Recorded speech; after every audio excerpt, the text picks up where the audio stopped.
Channel అయితే ఈరోజు నుంచి వార్ గురించి డిస్కస్ చేద్దాం. క్యాంటో వార్స్ గురించి ఈ మొత్తం నుంచి ఇక్కడ ఈరోజు స్టార్ట్ చేద్దాం.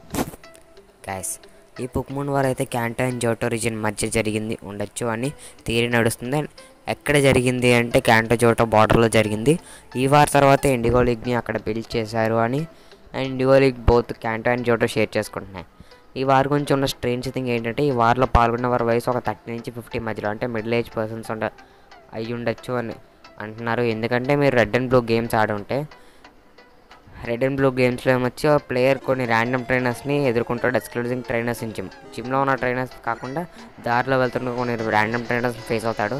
ఆ ట్రైనర్స్ అందరూ చిల్డ్రన్, టీన్స్ లేదా పీపుల్ ఎవరైతే ఉంటారో, అది 60 years అబవ్ పీపుల్ ఎవరైతే ఉంటారో వాళ్ళే, అంతేగాని మిడిల్ ఏజ్ పర్సన్స్ అయితే ఉండరు. దీనికి రీజన్ ఈ వార్ అని అంటున్నారు. ఎందుకంటే ఈ వార్లో మిడిల్ ఏజ్ పర్సన్స్ పాల్గొని చాలామంది చనిపోయారని చెప్పుకుంటున్నారు. కానీ ఆ జరిగిన రక్త చరిత్ర వల్ల కేవలం చిల్డ్రన్స్, టీన్స్ లేదా ఓల్డ్ ఏజ్ పర్సన్సే కనిపిస్తారు ర్యాండమ్ ట్రైనర్స్. కానీ ఇది జస్ట్ థియరీ, బట్ కొంచెం నమ్మబుద్ధే వేస్తుంది.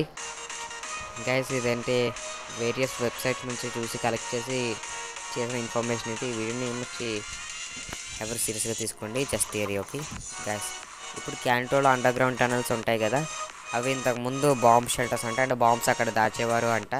ఇంకా వార్లో గాయపడిన పొకెమాన్స్కి హాస్పిటల్స్ లాగా పొకెమాన్ సెంటర్ కట్టారని, ఇప్పుడు వచ్చిన కొత్త టెక్నాలజీతో దాన్ని రీప్లేస్ చేశారని అప్పుడు వచ్చిన కొత్త టెక్నాలజీతో రీప్లేస్ చేసి పొకెమాన్ సెంటర్స్గా మార్చారని కొన్ని థియరీస్ ఉన్నాయి. ఒకవేళ వార్ జరిగితే ఊహించుకుంటే పిజియాట్ ఏమొచ్చి తన కాళ్ళతో ఎంచి ఎలక్ట్రోడ్స్ని మోస్తుంది. ఇంకా గోళం నుంచి రోలింగ్ ట్యాంక్స్గా అలా ఊహించుకోండి. నేను చెప్పాను కదా మిడిల్ ఏజ్ పర్సన్స్ బ్యాటిల్లో పాల్గొన్నారని. కొన్ని థియరీస్ ఉన్నాయి. Character dad and rivals parents కూడా వార్లో పాల్గొన్నారని. ఇక్కడ క్యారెక్టర్ రెడ్ అండ్ బ్లూలో క్యారెక్టర్స్ యాషన్ గ్యారీ కాదు. అంటే రెడ్ అండ్ బ్లూ గేమ్లో నుంచి రెడ్ అండ్ బ్లూ అని క్యారెక్టర్స్ ఉంటాయి కదా, అవి యాషన్ గ్యారీ నుంచి మాట్లాడట్లే. రెడ్స్ డాడ్ ఇంకా బ్లూ పేరెంట్స్ కూడా వార్లో పాల్గొన్న ప్రాణాలు విడిచినట్టు, సో వాళ్ళని గేమ్లో ఎక్కడ రివీల్ చేయలేదు అని చెప్తారు. ఒక థియరీ ఏంటంటే ఈ వార్ క్యాంటో హోయన్తో చేసింది అని. ఎందుకంటే మ్యూటోని క్రియేట్ చేసిన వ్యక్తి సైంటిస్ట్ అంటాడు, డియాక్సిస్తో ఫైట్ చేయడానికి ఒక పొకెమాన్ చేస్తుంటే మ్యూటో వచ్చింది అని. అయితే మ్యూటో వచ్చిందని ఈ బ్యాటిల్ క్యాంటో క్యాలోస్తో చేసింది అని కూడా కొన్ని థియరీస్ ఉన్నాయి. ఎందుకంటే క్యాలోస్ పూర్తిగా ఫ్రాన్స్ మీద వేసే ఉంది, ఆ కల్చర్ కానీ ఆ ట్రెడిషన్ కానీ. పొకెమాన్ హార్డ్ గోల్డ్లో ఏమొచ్చి ఎల్టీసెజ్ ఆఫర్ చేస్తాడు ట్రైనర్కి, ఫ్రాన్స్ పికచ్చుని ట్రేడ్ చేస్తా అని. ఇలా కొన్ని థియరీస్ ఉన్నాయి. కానీ టైం ప్రకారం చూసినా క్యాంటోకి హోయిన్ క్యాలోస్కి చాలా తేడా ఉంది. అండ్ వార్ జరిగి ఇలాంటి రీజన్తో జరగాలి, ఏదైతే క్యాంటోలాగే ప్యారలల్గా రన్ అవుతుంది, అంటే క్యాంటోతో పాటే రన్ అవుతుంది ఆ రీజన్ కూడా. అంటే మీరు గేమ్స్ ఆడుంటే అది జోటో రీజన్ అయి ఉండాలి. అయితే మీరు గేమ్స్ ఆడుంటే జెన్ 2 గేమ్స్ మీరు ఎలైట్ 4ని డిఫీట్ చేశాక ఇంకో క్యాంటోకి వెళ్ళి ఆ జిమ్ లీడర్స్తో బ్యాటిల్ ఆడడానికి ఛాన్స్ దొరుకుతుంది. అండ్ అంటిల్ మీరు రెడ్తో బ్యాటిల్ ఆడే వరకు. వారి గురించి నేను వెతికా కానీ థియరీ ఎంతంటే పొకెమాన్ వార్లో క్యాంటో అండ్ జోటోని ఎనెక్స్ చేయడానికి అని. అంటే ఎనెక్సేషన్ అంటే కలుపుకోవడం, అంటే క్యాంటో జోటోని ఎనెక్స్ చేసింది అని, కలుపుకుందని. అంటే ఏమించి క్యాంటో పెద్ద రీజన్ కదా, జోటోని ఎనెక్స్ చేయడానికి ట్రై చేసిందని. ఇప్పుడు చైనా అలాగా మన భూభాగాన్ని నుంచి ఆక్రమించుకోవడానికి ట్రై చేస్తుంది. అలాగే కూడా జోటోని ఎనెక్స్ చేయడానికి క్యాంటో ట్రై చేసిందని ఇలా కొన్ని థియరీస్ ఉన్నాయి. ఈ సీన్ గుర్తుండి ఉంటుంది.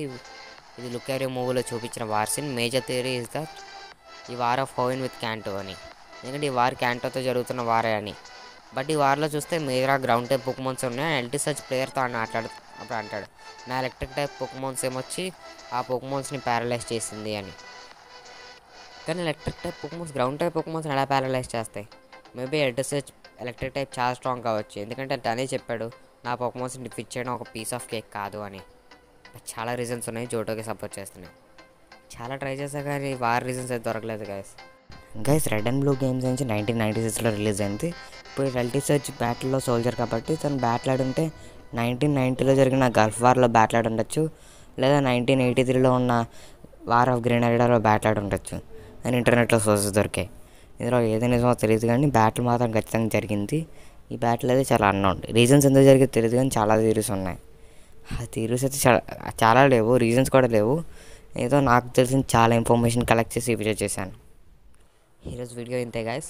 ఈ వీడియో ఏమైనా ఇన్ఫర్మేటివ్గా ఇంట్రెస్టింగ్గా ఉందనుకుంటున్నాను. వీడియో నచ్చితే లైక్ చేయండి, షేర్ చేయండి, సబ్స్క్రైబ్ చేయండి. And thanks for watching.